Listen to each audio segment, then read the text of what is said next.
değişik sivil toplum örgütlerinden temsilci arkadaşlarımız var. Öncelikle aileyi temsilen Ebru Hanım'ın kız kardeşi Elif Hanım sizlere hitap edecek. Kendisini konuşmak için buraya davet ediyorum.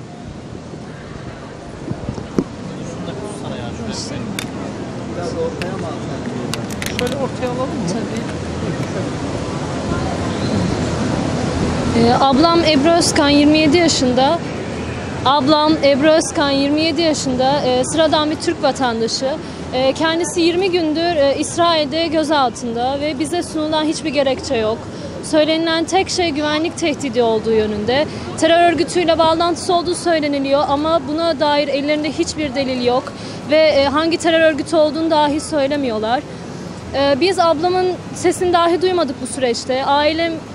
Ailem bu süreçte çok etkilendi, çok üzgünler, endişeliyiz. Bir kere dahi sesini duymadık. 15 güne kadar avukatıyla hiçbir şekilde görüştürülmedi. Bu evrensel hukuk kurallarına aykırı bir durum.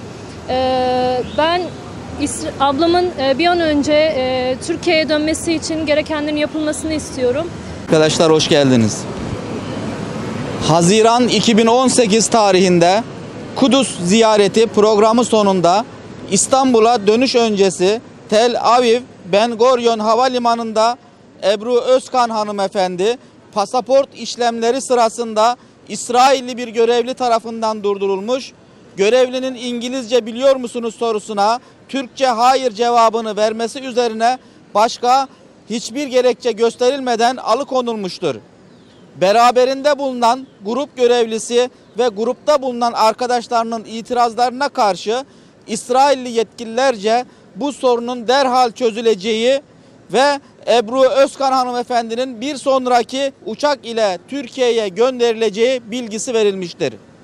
Bu yalan beyanlar ile gruptan kopartılan Ebru Hanım bu hukuka aykırılıkları keyfi bir şekilde gözaltına Ben Gurion Havalimanı'nda alınmıştır.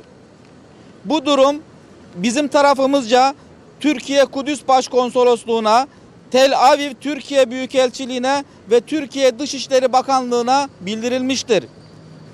Ebru Özkan'ın avukatı olarak Filistin'den avukat Ömer Hame ise yaptığı açıklamada müvekkilin İsrail devletinin güvenliğini tehdit ve terör örgütleri bağlantı şüphesi üzerine bu suçlamalar iddia edilerek gözaltına alındığı bilgisi tarafımıza verilmiştir.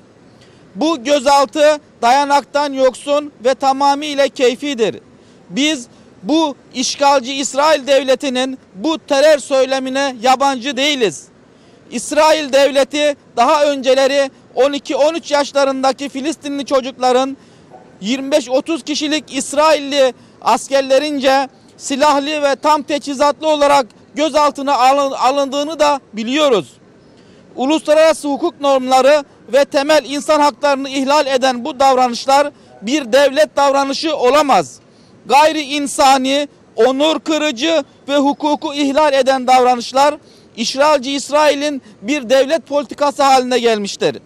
Bu muamelenin Türkiye vatandaşlarına olarak her geçen gün daha da artarak ağırlaştığını gözlemliyoruz.